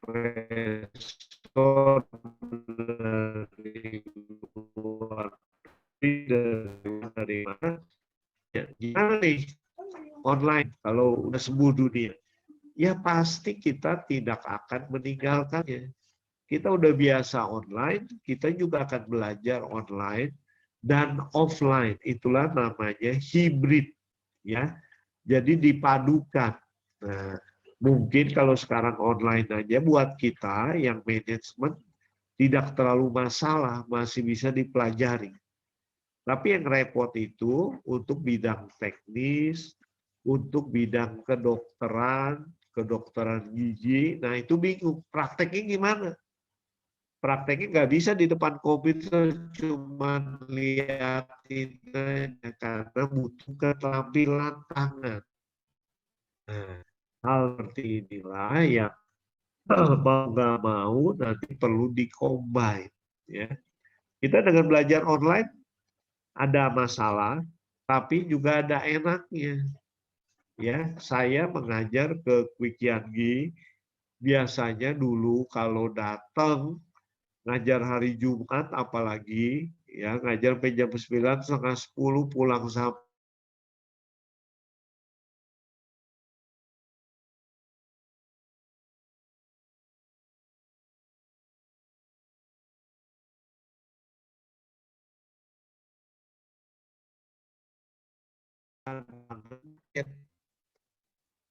ya. Nah, jadi buat saya juga sekarang lebih enak ngajar lewat online. Saya nggak perlu capek-capek ke Jakarta, nggak perlu buang-buang waktu di jalan. Nah, memang optimalisasi mengajarnya agak berkurang. Nah, tetapi itulah ada nilai plus di sisi lain. Ada juga yang kuliah di salah satu perguruan tinggi yang menyelenggarakan MM. Biasanya dia sedikit mahasiswanya. Tapi kemarin mahasiswanya banyak, puluhan. Ada 2-3 kelas paralel. Kok bisa ramai begini Pak, saya tanya. Iya, karena kita menyiasatinya dengan menerima mahasiswa dari seluruh Indonesia. Kan belajarnya lewat Zoom sama aja. Nah, itulah dia menyiasati itu. Jadi banyak dapat mahasiswanya. Jadi kita memanfaatkan situasi kondisi. Dalam bisnis Anda pun sama, ya. Banyakkan orang terpuruk. Tapi dalam bisnis tertentu ada yang mengalami musim semi, yaitu apa? Industri kesehatan. Yang menjual obat, menjual masker dan sebagainya itu lagi panen. Nah, ya. Orang yang jualan online, nah, lagi banyak karena orang takut keluar. Nah, itulah perputaran, ya, perubahan. Sampai sini ada pertanyaan dulu, silakan. Saya, Pak, Ya, silakan ya, Sir. mungkin bukan pertanyaan, Pak ya. Komen aja mungkin terkait Ya. dengan meeting online yang sekarang memang sudah orang-orang sudah mulai terbiasa gitu. Bahkan nanti pada saat nanti sudah normal pun mungkin akan dilanjutkan aktivitas ini gitu. Karena memang Ya. terlihat efektif dan efisien. Tapi Pak, ada yang dikorbankan nih Pak. Salah satu contohnya adalah perusahaan transportasi antar kota dan antar negara. Salah satu contohnya adalah Garuda Indonesia nih Pak. yang saat ini sudah diambang kebangkrutan. Dulu mungkin banyak Pak ya bisnis trip yang dilakukan oleh berbagai perusahaan, namun dengan adanya online meeting ini terjadi pengurangan jumlah bisnis trip yang dilakukan oleh perusahaan. Nah, efeknya adalah adanya company-company yang dikorbankan, Pak. Ya, ya. Jadi betul. Selalu dengan adanya perubahan, ada yang plus, ada yang minus. Ya. Industri penerbangan terpukul. Dan bawaannya, industri pariwisata, perhotelan itu terpukul. Ya. Saya juga punya industri pariwisata ya, suatu perusahaan pariwisata untuk ngajak orang jalan-jalan ziarah sudah 2 tahun, nggak ada keuntungan, nggak ada pemasukan. Yang ada malahan rombongan-rombongan yang tertunda. Dulu bulan Maret, April mau kita berangkat, udah dijadwalkan, orang udah bayar, kita juga udah beli tiket. Nah, nggak ada yang berani berangkat. Akibatnya apa? Orang yang udah bayar minta nagih ke saya, minta dikembaliin, ya saya juga nggak bisa. Kenapa? Karena uangnya udah dibeliin tiket. Tiketnya dipegang. Ya, Garuda bukan kembaliin. Ya, Garuda juga butuh biaya. Nah, hal seperti itulah dampaknya. Ada yang plus, ada yang minus memang. Nah, nanti syaratnya ya kita perlu bisa bertahan. Nah, bertahan, kalau udah pulih, ya kita juga mungkin nggak bisa gebar-gebor lagi. Industri pariwisata itu yang salah satunya akan terpukul lama. Karena orang takut, ya. Kedua juga dari kerinduan kita udah bosan di rumah, kita mau jalan-jalan. Tapi apakah berani? Nah, itu jadi masalah. Hotelnya, busnya, kita berduduk dengan orang lain yang kita nggak kenal. Gimana kalau terdampak? Banyak dipikirkan memang ya. Betul ya, Yosep ya, ada plus, ada minus ya. Oke, saya lanjutkan dulu. Yang berikut adalah strategic purchasing competency center. Nah, lama-lama akan ada pusat-pusat pelatihan ya, membangun kompetensi untuk masalah pembelian strategik jangka panjang. Jadi karena unsur purchasing ini makin penting. Jadi nanti banyak juga pelatihan dalam bidang purchasing. Banyak center-center membangun kompetensi. Ya, karena purchasing bukan hanya pengetahuan, tadi saya bilang ada knowledge, ya, ada keterampilan, ada pengalaman yang perlu dibagikan. Nah, itulah center-center dibutuhkan untuk saling sharing. Berikutnya, share supply chain resources. Nah, bagaimana kita menggunakan berbagai sumber daya yang ada di supply chain ini digunakan bersama, share. Contohnya, kita mau beli bahan baku, misalnya dari Eropa. Ya. Sekarang penerbangan kapal laut juga berkurang, kapal pesiar juga. Ya. Nah, ada perusahaan A, perusahaan besar, membeli bahan baku ke Eropa, pakai kapal laut. Dia mengajak pesaingnya, mau nggak kita sama-sama join? Kamu suka beli ke Eropa, ke negara ini, perusahaan ini. Saya juga ke situ. Mau nggak kita sewa kapalnya sama-sama? Beli di situ, bawa ke Indonesia, di Indonesia kita bersaing lagi. Nah, inilah share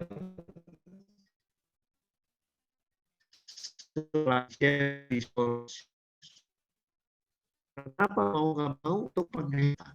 Ya. Daripada dia sewa satu kapal, dia sewa satu kapal, kapal isi cuma setengah. Nah, rugi itu. Ya. Jadi kita gunakan share ya. Nah, ada profit kontribusi. Jadi kontribusi profit itu bukan profit yang langsung dibagikan, tapi dia misalnya melakukan pembelian nggak langsung, tapi cuma kasih info aja. Istilah calo, kalau orang jadi calo dapat komisi. Nah, komisi itu profit kontribusi. Karena bisnis-bisnis begitu berkembang di properti, coba lihat banyak agensi-agensi ya yang profit sharing istilahnya hal seperti itu ya. Yang terakhir, change emphasize on individual skill. Nah, purchasing itu terkait dengan keterampilan individu. Keterampilan individu ini juga cepat berubah. Dunia berubah, teknologi berubah, barang-barang yang dibeli juga berubah. Ya, dulu belinya manual ke pasar, sekarang lewat online. Nah, keterampilan yang dibutuhkan, pengalaman yang dibutuhkan berbeda. Gimana kalau Zoom aja nggak bisa? Nah, ya nggak bisa berkomunikasi secara online. Nah, itu jadi masalah. Itulah yang perlu kita meningkatkan diri terus, ya kemampuan kita. Nah, kemudian kita harus mengarah ke world class purchasing. Purchasing tingkat dunia. Kalau enggak ya kita tetap kalah dengan perusahaan-perusahaan besar. Perusahaan-perusahaan yang udah level dunia. Sehingga ada istilah TQM. TQM itu Total Quality Management. Nanti kita bahas di manajemen kualitas. Manajemen kualitas total, manajemen mutu total. Ini konsep Jepang juga, ya. Salah satu prinsip TQM adalah JIT, just in time, yang tadi saya bilang, barang datang beberapa saat sebelumnya untuk penghematan. Dengan ini juga world class purchasing itu berarti apa? Total cycle time-nya makin cepat direduksi. Cycle time itu proses pemesanan sampai proses tiba, pesan segala macam sampai tiba, itu namanya itu satu siklus, ya. Nah, satu siklus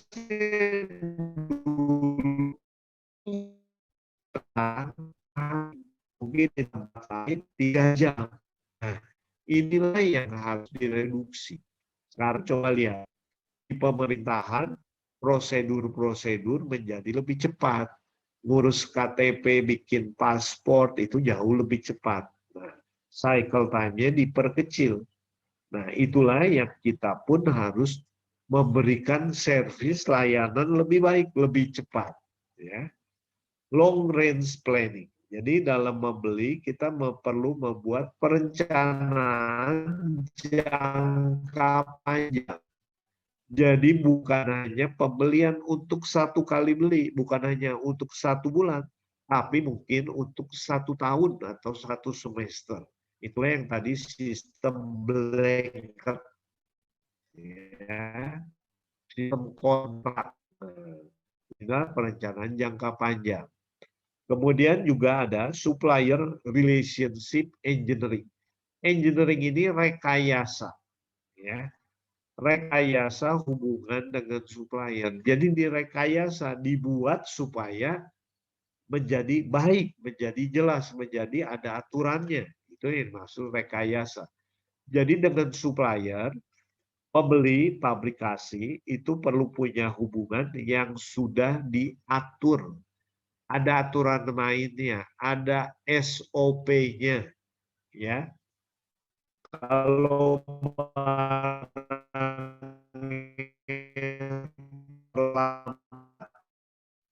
konsekuensi, kalau yang rusak buktikan baru atau diambil enggak, nah, itu relationship ya, SOP. Kemudian cost management. Nah, Jadi cost perlu di-manage secara strategi. Jadi cost itu bukan harga satuan aja, tapi kontrak pemain sepak bola profesional. Ya, mungkin yang wanita kurang memperhatikan, tapi yang pemain sepak bola itu sekarang bukan hanya dijual pemain, tapi ada juga strategi itu kalau tim Anda menjadi juara Piala Champion, Anda dapat uang sekian, saya juga dapat dong sekian persen karena pemain saya Anda beli. Nah, kalau dia mencetak 50 gol, apa imbalannya buat saya? Nah, jadi bukan hanya jual pas, tetapi ada masalah strategiknya, ya. Ada jangka panjangnya yang perlu diperhatikan. Berikutnya, performa akuntabilitas. Nah, performa itu kinerjanya. Nah, ada tanggung jawab kinerjanya. Kalau barangnya nggak bagus, kalau barangnya cepat rusak, kalau pemainnya ternyata nggak menghasil gol lagi, apa konsekuensinya? Saya nerima kembalian nggak? Nah, berapa banyak? Nah, itu ya yang perlu dipikirkan. Berikutnya, profesional fleksibilitas. Ya, jadi kita perlu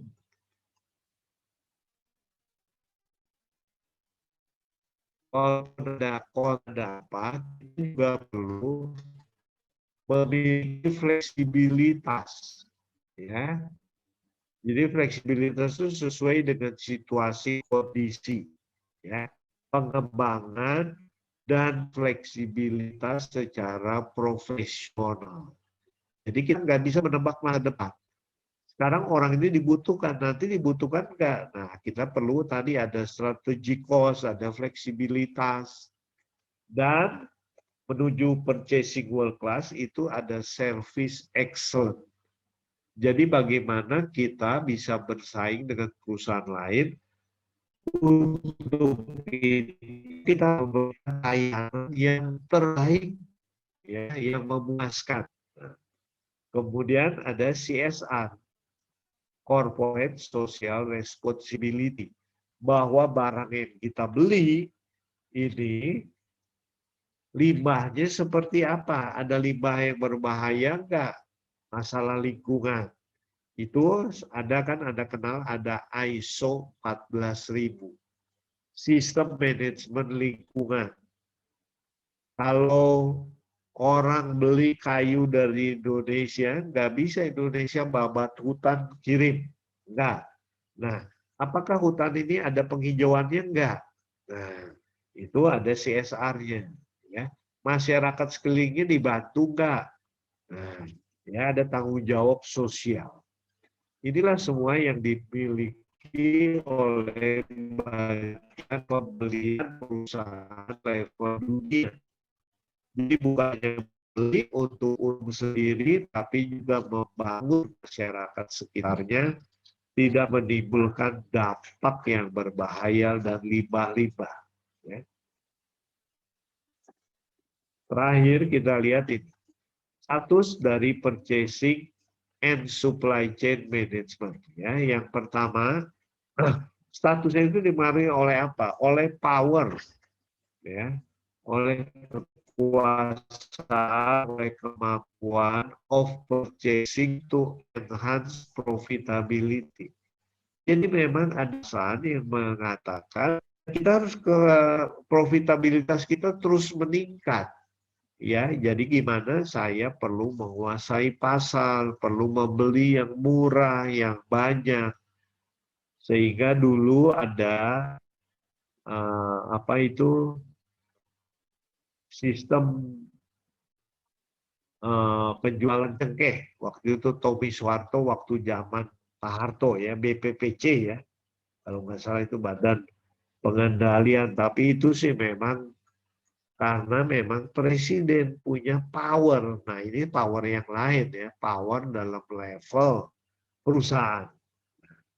Kemudian juga perlu dilihat purchasing dan supply chain itu adalah suatu proses yang transaksional, komersial, atau strategik. Menurut Anda yang mana? Dulu purchasing itu transaksi aja jual beli. Nah sekarang untuk jangka panjang, untuk world class purchasing itu menjadi strategik. Menjadi alat untuk menimbulkan keunggulan bersaing. Inilah yang perlu Anda perhatikan.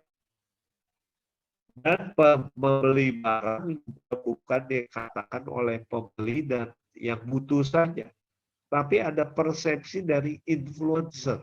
Orang yang berpengaruh. Misalnya,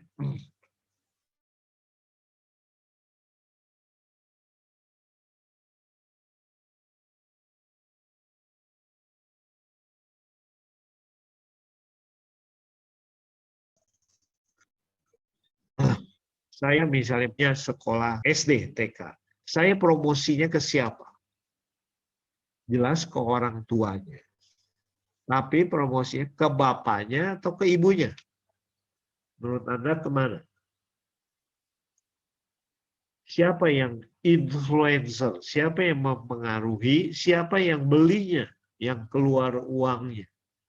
Nah, itu perlu Anda perhatikan. Ya. Promosi sekolah TK, SD biasanya yang datang mamanya, ya ibunya yang datang. Nah karena itu kalau ibunya yang datang perlu dikasih tahu masalah kebersihan, kenyamanan. Nah tetapi yang menentukan nanti belum tentu si ibu karena yang keluar uang bapaknya. Bapaknya di rumah akan teriak, oh kamu bayar 100 juta dapat apa? Anaknya bisa apa? Jaminannya apa? Nah, itulah influencer. Ya. Jadi dua-duanya saling mempengaruhi. Jadi memang yang pengaruh yang utama bapak dan ibunya. Nah, tapi ibunya harus diservis dulu, diberikan yang baik supaya bapaknya mau keluar uang. Pembelinya adalah bapaknya.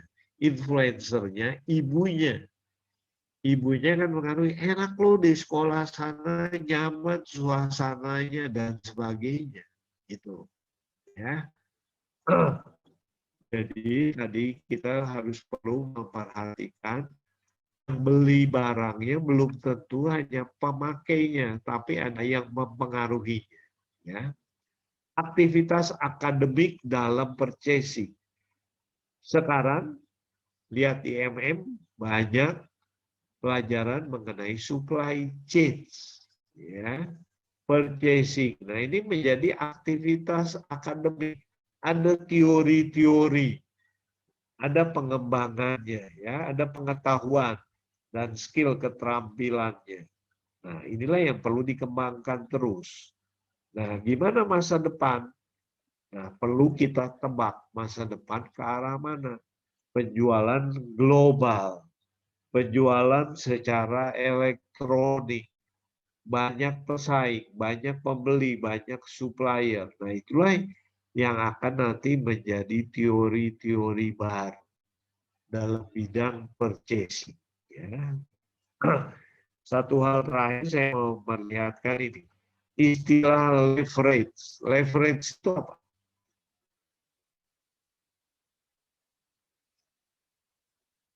Mungkin Anda mendengar dalam seminar manajemen kita harus punya kemampuan leverage. Nah, apa itu leverage? Itu tuas. Kayak begini tuas itu.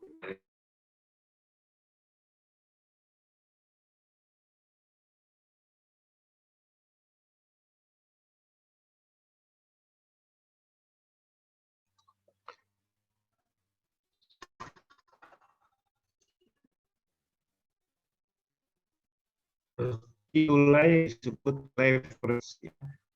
Kalau tuasnya itu tenaga saya kecil, saya bisa menekan dengan tenaga yang kecil karena ini ke titik tengahnya ini ke titik beratnya jauh. Tapi kalau bendanya dekat ini ya jadi bobotnya kali jaraknya sama dengan bobot gaya di sini kali jaraknya. Jadi leverage itu saya dengan gaya yang kecil tapi dapat mengangkat benda yang berat. Ya. Hal seperti itulah ini kaitannya dengan konsep Pareto 80-20. Ya. Jadi saya bisa mengangkat beban 80 dengan tenaga 20. Nah, itulah leverage. Ya, nanti saya jelaskan minggu depan leverage. Nah, tetapi yang dimaksud leverage itu ini, ya. Jadi kita punya kekuasaan untuk dan itu bisa meningkatkan profitabilitas yang besar. Jadi saya bisa menekan harga tapi meningkatkan keuntungan saya jauh lebih besar. Ya. Nah, kemudian tadi itu masalah fokus dan ini masalah profesionalisme, pendidikan, pengalaman, ya, academic activity dan sebagainya. Nah inilah yang kita lihat kaitannya dengan purchasing. Ya.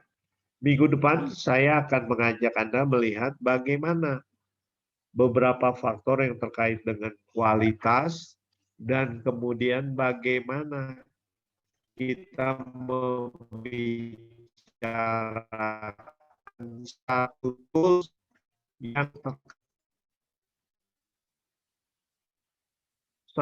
yang terkait dengan pemilihan supplier, ya. Oh, kita punya 3 supplier yang terbaik, yang mana sih? Yang mana yang mau kita pilih? Nah, itu. Silakan ada pertanyaan sampai sini.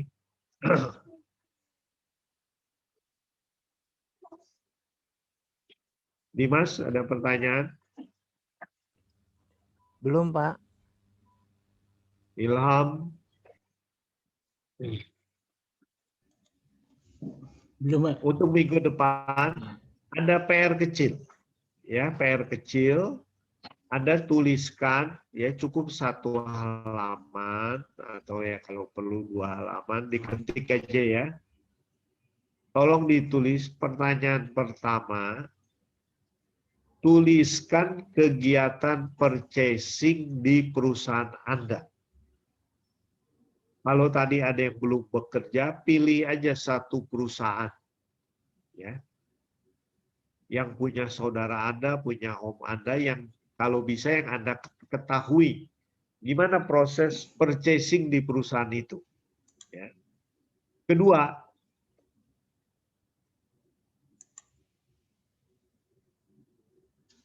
ya, yang pertama ceritakan, kedua nilai. Ya, Anda menilai bagaimanakah sistem purchasing di perusahaan itu.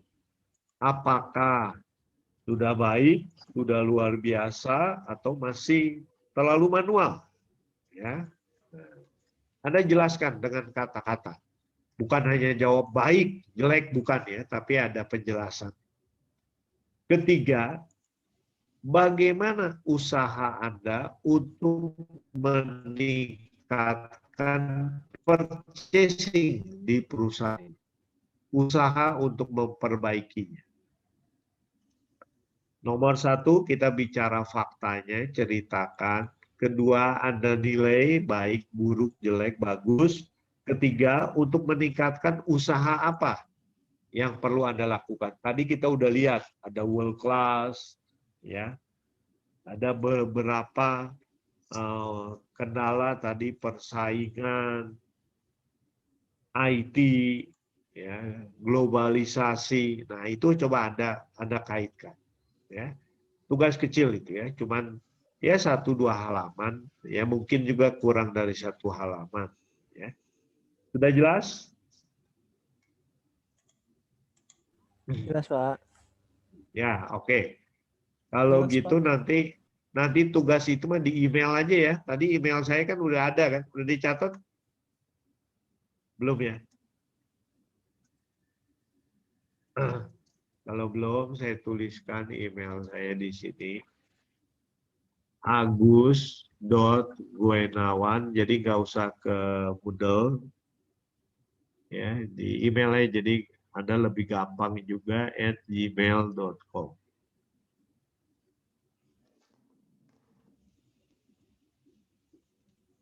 Anda email ke saya dengan topik, kasih topik ya. Jadi supaya saya nggak tertukar dengan email lain. Ya. PR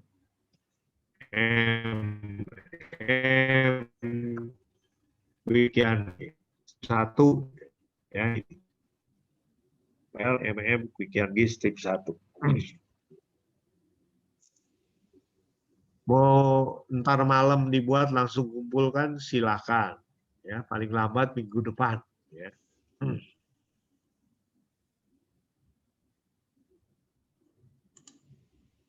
Oke, minggu depan kita lanjutkan purchasing, tapi saya sisihkan metode AHP, ya, yaitu bagaimana memilih supplier. Ya.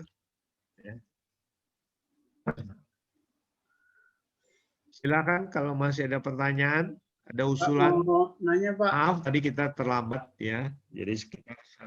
Pak, Ya, silakan. Saya mau nanya sih, mau minta ini aja Pak, kalau bisa materi tadi di share ke Moodle Pak ya.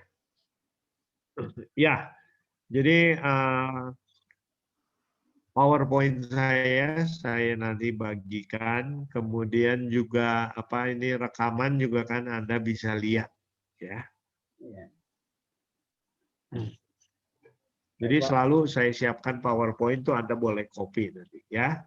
Oke, kalau begitu terima kasih. Mudah-mudahan minggu depan jaringan di tempat saya lancar dan saya nanti akan lebih belajar dulu mengenai Google Meet ya. So, tadi kok kenapa nggak bisa presentasi? Biasanya bisa di kelas-kelas dulu walaupun tidak terlalu lancar ya, karena saya biasa memang lebih aman pakai Zoom. Oke, terima kasih. Selamat malam ya, sampai minggu depan. Minggu depan, tanggal 2 kita masuk ya, tanggal 1 yang libur. Ya. Oke, sampai jumpa. Sehat selalu ya. Oke. Terima kasih Pak. Selamat malam. Terima kasih, Terima kasih, Pak. Pak. Selamat Ya, malam. Selamat malam, Pak. sama-sama. Malam. Malam ya.